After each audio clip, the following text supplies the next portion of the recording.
Hello everyone, થોડા સમય પહેલાં મેં સેન્ડવિચ બનાવી હતી તો એના મેં એજીસ કટ કરીને રાખ્યા હતા.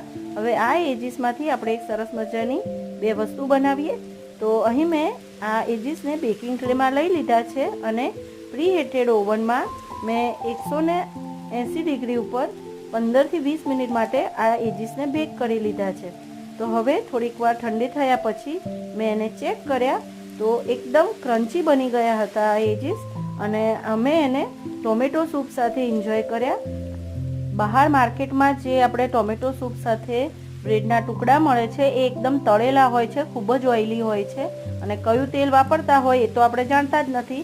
તો આ મેં સહેજ પણ તેલનો ઉપયોગ કર્યા વગર આ રીતે બ્રેડના ટુકડાનો ઉપયોગ કરી લીધો છે ટોમેટો સૂપ સાથે. ખૂબ જ મજા આવે છે આને ખાવાની.